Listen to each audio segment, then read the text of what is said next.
Hello বন্ধুরা, চলে এসেছি একটা নতুন ভিডিও নিয়ে আপনাদের সামনে। আমরা এসেছি গুজরাটের একটা ফেমাস পার্ক অটল সরোবর। এটা একটা, এখানে লেখা আছে দেখতে পাচ্ছ অটল সরোবর। এখানে প্রবেশ মূল্য 30 টাকা। 30 টাকা দিয়ে টিকিট কাটার পরে আমরা চলে যাচ্ছি। এখানে ভিতরে সিকিউরিটি চেকিং হবে। যদি কেউ কোনো নেশার জিনিস, বিড়ি, সিগারেট বা কোনো খৈনি, গুটকা ফুটকা নিয়ে যায় সেগুলো ডাস্টবিনে ফেলে দিতে হবে। তো আমরা চেকিং করার পর ফাইনালি ভিতরে প্রবেশ করলাম। ভিতরের ভিউটা দেখো, পুরো দেখতে থাইল্যান্ড বা ব্যাংককের মতো লাগছে দেখতে, এত সুন্দর। এখানে টয় ট্রেনও আছে, আপনারা টয় ট্রেনে ঘুরতে পারেন। 90 টাকা দিয়ে টিকিট কেটে টয় ট্রেন পুরো পার্কটা ট্রেনে চেপে ঘুরতে পারবে তোমরা।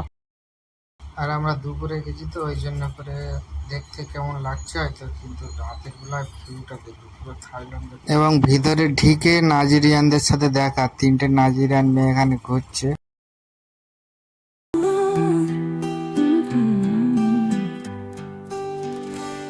অভিমান জমে আছে চোখের কোণে, ভাঙা স্বপ্ন পড়ে আছে মনে প্রাণে।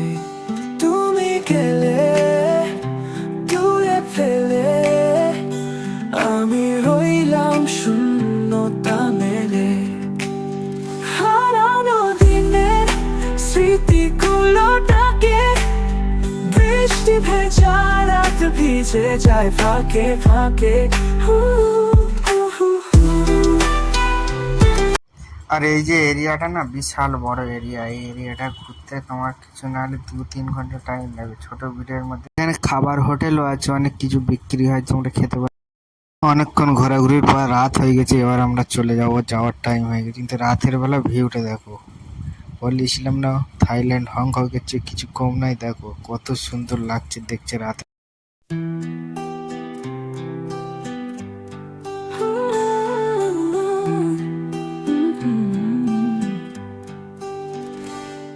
অভিমান জমে আছে চোখের কোণে, ভাঙা স্বপ্ন পড়ে আছে মনে প্রাণে।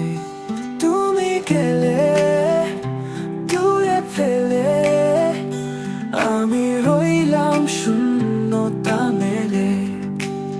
হারানো দিনের স্মৃতিগুলোটাকে বৃষ্টি ভেজা রাত ভিজে যায় ফাঁকে ফাঁকে।